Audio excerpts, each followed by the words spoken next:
네, 이 시간에 은혜를 기억하라 이런 제목으로 함께 말씀 나누겠습니다. 요즘 우리 이사야서 말씀을 읽고 있는데요. 목요일까지 읽으면 이사야 말씀을 이제 끝납니다. 이사야가 몇 장인지 아시나요? 네, 그렇죠. 66장입니다. 1장부터 66장으로 구성되어 있는데요. 이 이사야서를 우리가 읽다 보면 좀 혼란스러울 때가 있습니다. 몇 장을 읽고 있느냐에 따라서 시대적인 배경, 지금 시대적인 상황이 좀 달라지기 때문입니다. 분명히 처음부터 마지막까지 저자는 이사야가 맞는데 그 말씀을 이제 받는 사람들, 말씀을 듣는 사람들의 지금 삶의 형편이 다를 때가 있다는 거죠. 여러분, 우리가 이사야서를 쉽게 이해하려면 이렇게 하시면 됩니다. 우리가 가지고 있는 성경 66권, 이사야 66장, 일단은 66이라는 숫자가 공통됩니다. 성경 66권 가운데 39, 27 우리가 이렇게 외우죠. 구약 39권, 신약 27권 이렇게 외웁니다.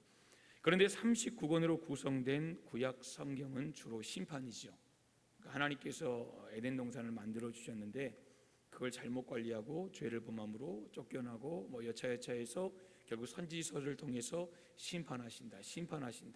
그러면서 이제 다시 감싸시는 이런 내용도 나오지만 이제 39권의 구약의 전반적인 내용은 이제 심판이 많이 두드러집니다. 그래서 구약을 읽다 보면 하나님이 참 무섭다라는 것들을 많이 느끼게 됩니다. 심판만은 아니지만 심판이 두드러진다는 거죠. 반면에 27권으로 구성된 신약은 이제 첫 책부터 복음입니다. 예수님이 오셨대요. 오셔서 우리를 구원하셨대요. 복음으로 시작하고 이 요한계시록 마지막까지 우리 믿는 자들에게 승리를 주시는 이게 이제 신약의 27권의 내용입니다.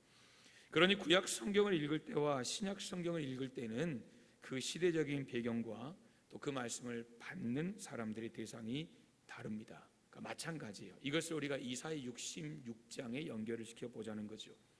이사야 66장도 나누면 둘입니다. 하나는 1장부터 39장입니다. 여기는 심판입니다. 우리가 방금 나눈 것처럼 39, 27, 39장의 39권의 구약에 해당되는 부분이다. 이렇게 쉽게 생각하시면 되겠어요. 그러니까 1장부터 39장은 이렇게 살면 망한다는 거예요.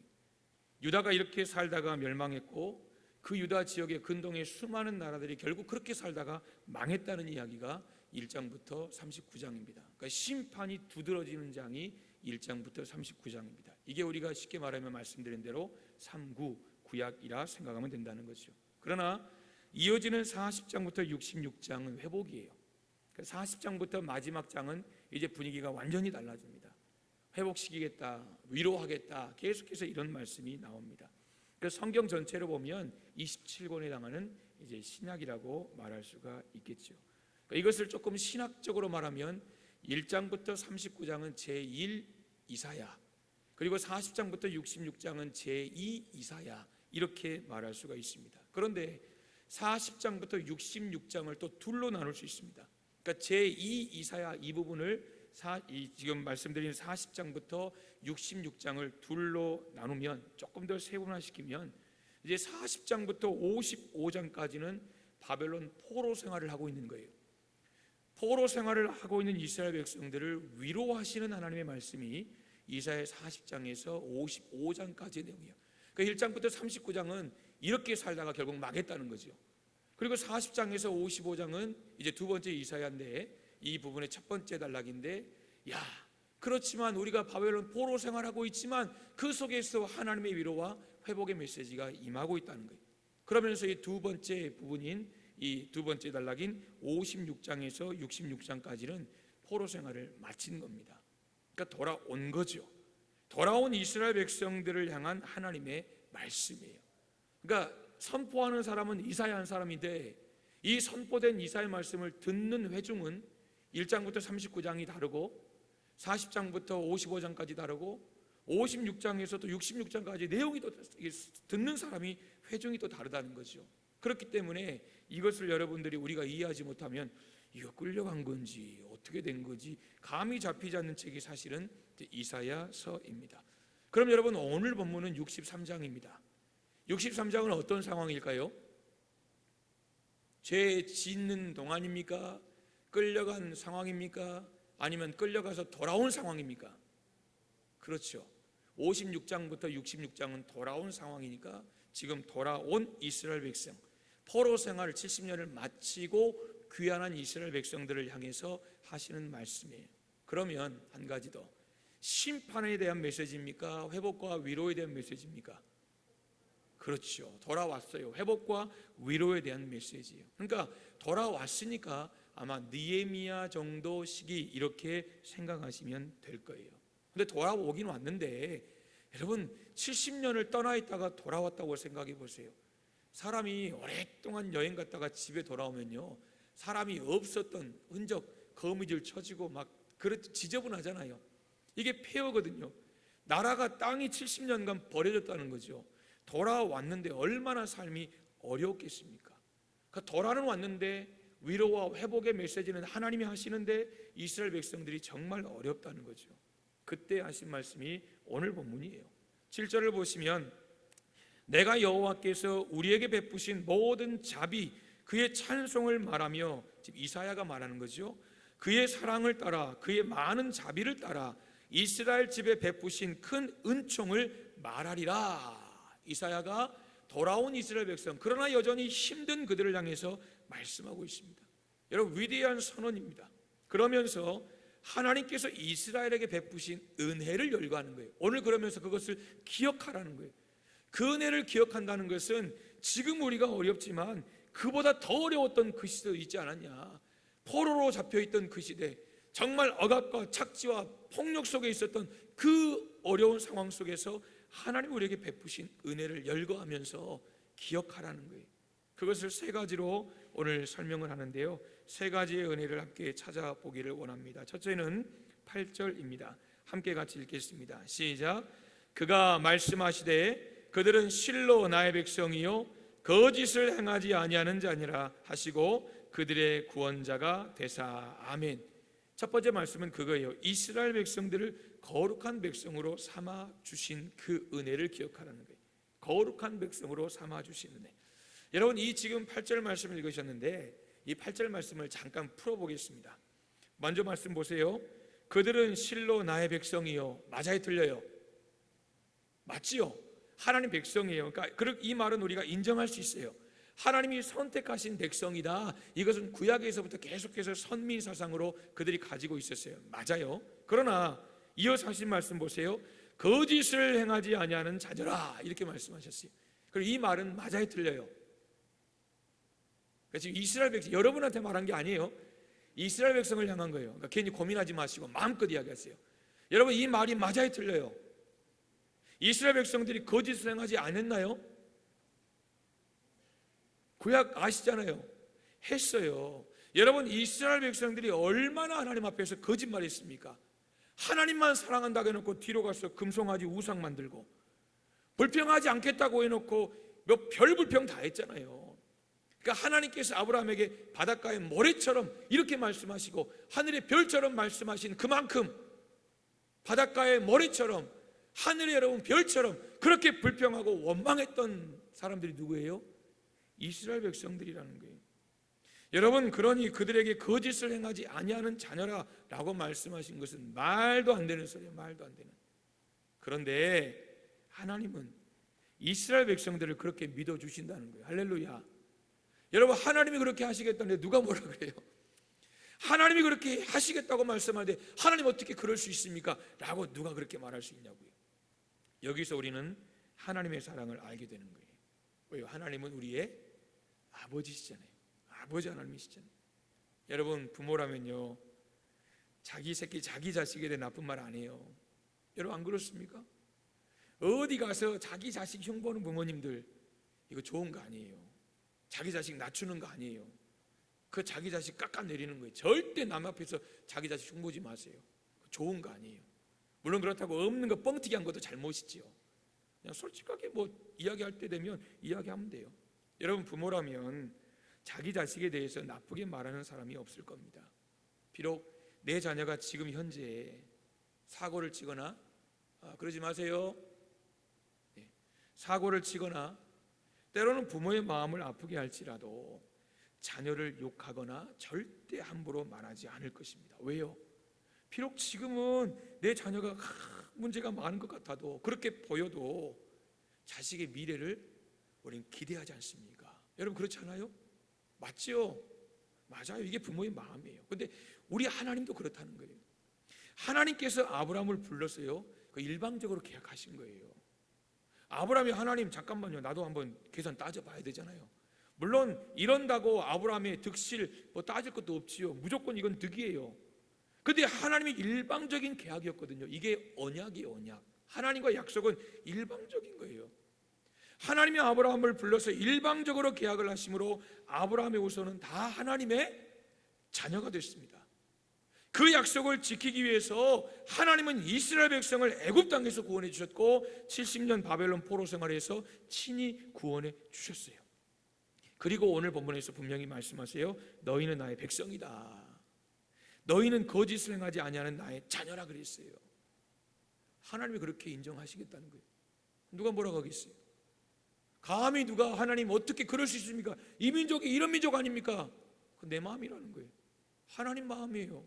하나님이 다 잊어버리시겠다는 걸 누가 여러분 들먹이겠냐는 거예요. 오늘 말씀하시는 거예요. 너희는 거짓을 행하지 아니하는 나의 자녀라. 과거에 실제로 거짓말을 안 한 게 아니에요. 얼마나 거짓말을 많이 했는지 이스라엘 백성들이. 근데 하나님이 그렇게 여기지 않으냐 하시겠다는 거예요. 여러분 이게 은혜 아니고 뭐겠어요? 어마어마한 은혜 아니에요? 그들이 거짓말 한 대로 하나님에게서 멀어지기 시작했다면 그들과 하나님 사이는 동과서 끝과 끝. 감히 여러분 뭔가 우리가 표현할 수 없는 그런 간극 아니겠냐 그거예요. 사랑하는 여러분, 오늘 우리가 하나님께 받은 첫 번째 은혜가 뭐냐? 하나님의 백성된 은혜, 하나님의 자녀가 된 은혜인 줄 믿습니다. 함께 고백해 봅시다. 내가 나된 것은 하나님의 은혜로다.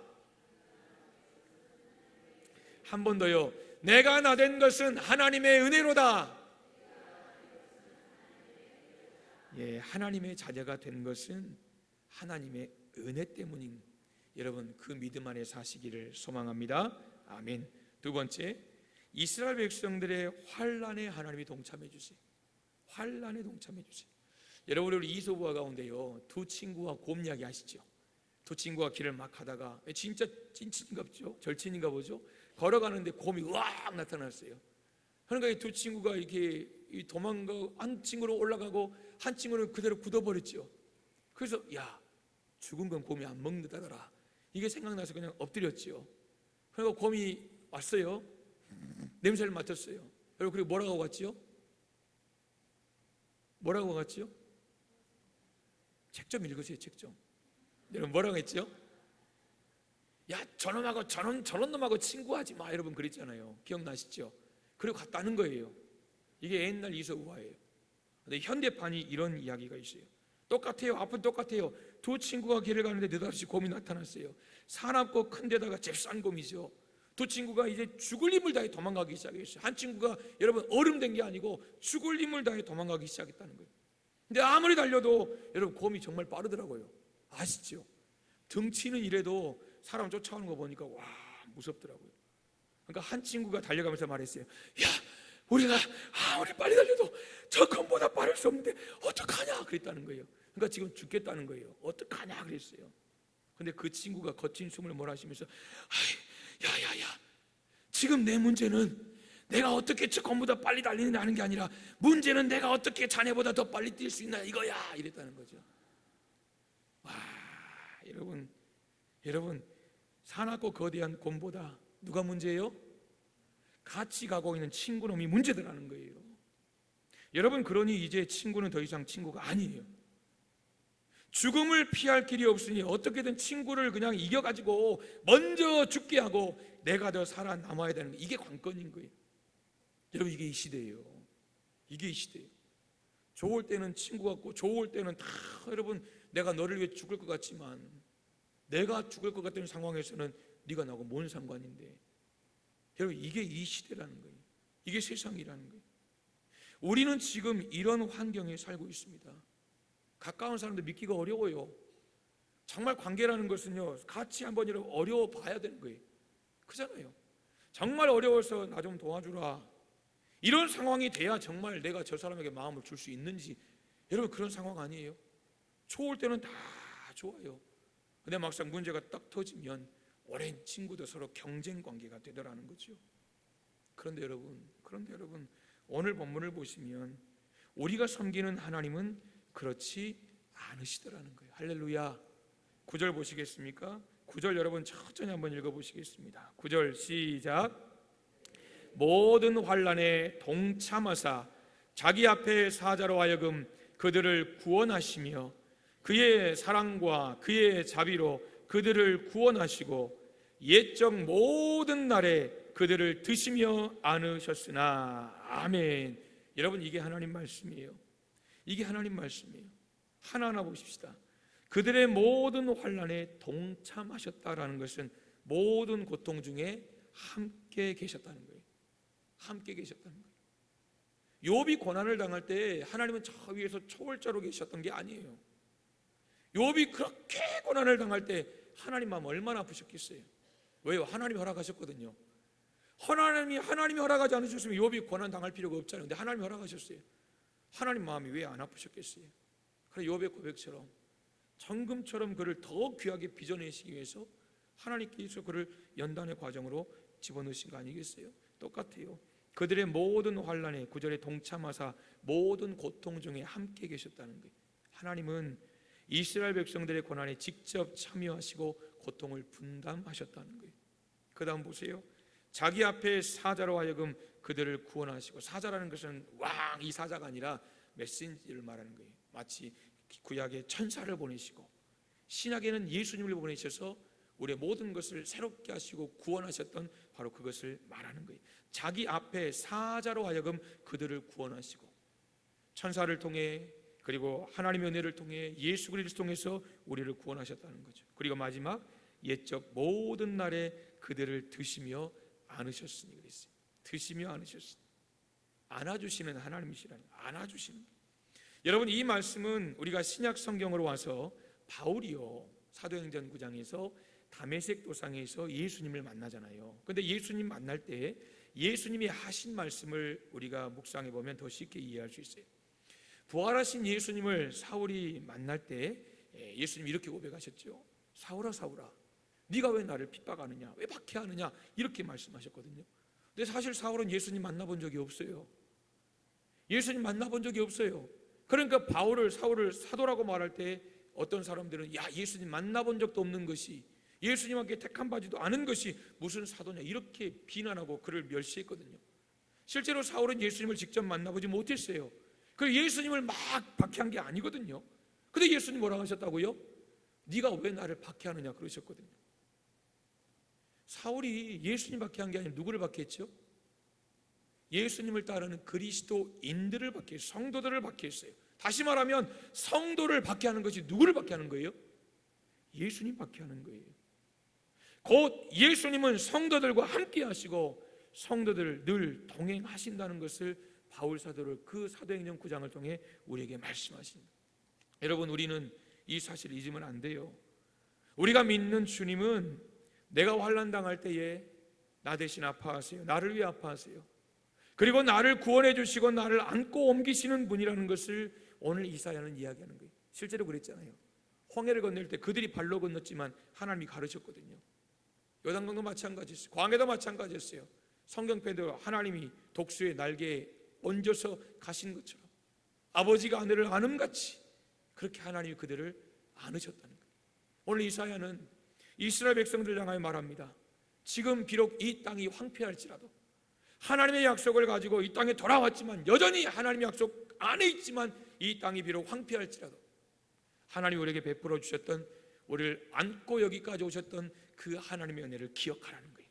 셋째, 마지막입니다. 이스라엘 백성이 죄를 범했을 때 징계하심의 은혜를 말씀하십니다. 이게 10절입니다. 10절 같이 읽겠습니다. 시작.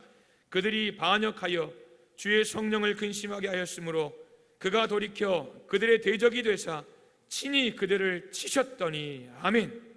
보세요. 반역을 했대요. 근심하게 했대요.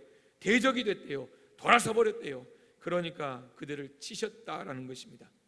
징계하신 은혜를 잊지 말라는 것입니다. 여러분 8절 9절에 이 하나님의 특별한 사랑을 받은 이스라엘이 결국 반역한 그런 대상이에요. 실제로 금송아지 섬겼고 물이 없다고 원망했고 시딤에서 모압의 딸들과 음행함으로 이 바알보올 사건을 저질렀습니다. 사사시대를 거쳤고 왕정시대를 거치면서도 끊임없이 계속됐습니다. 그때마다 하나님의 징계가 그들에게 임했습니다. 여러분, 왜 징계가 하나님의 은혜입니까? 왜 은혜입니까? 아마 이 자리에 혹시 이웃집 아이가 잘못 저질렀다고 애 때려서라도 잘못 고쳐야 된다, 여러분 생각해 본 적 없으실 것입니다. 그냥 뭐 했대, 아이고 끝이에요. 반대로 내 자녀가 큰 잘못을 했는데도 한마디 꾸중도 않은 채 넘어간 적도 없을 거예요. 그건 포기한 거예요. 자녀. 그렇잖아요. 자녀가 잘못했는데 그냥 뭐 언젠가 고치겠지, 이건 자녀 포기한 거예요. 네 알아서 살아라, 네 마음대로 살아라, 살든 못 살든 네 마음대로, 이거 자녀 포기한 거잖아요. 부모라면 자식이 크게 잘못했을 때 여러분 꾸중한다는 거예요. 훈계한다는 거예요. 매를 든다는 거예요. 왜 그렇습니까? 이웃집 아이는 내 자식이 아니에요. 안 꾸짖어요. 꾸질 필요가 없는 거예요. 그러나 이 아이는 내 자식이에요. 그래서 꾸짖어서라도 잘못을 고쳐주겠다라는 것입니다. 지금 이게 하나님의 은혜라는 거예요.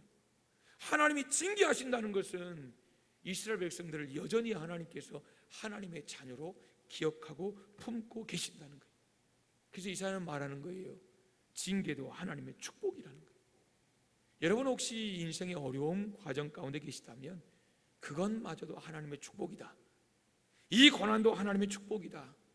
이 징계도 하나님이 나를 여전히 붙들고 계시는, 내가 하나님 안에 있다라는 하나님의 은혜이다, 이렇게 생각하고 오늘 말씀 붙들고 은혜를 기억하며 승리하시기를 간절히 소망합니다.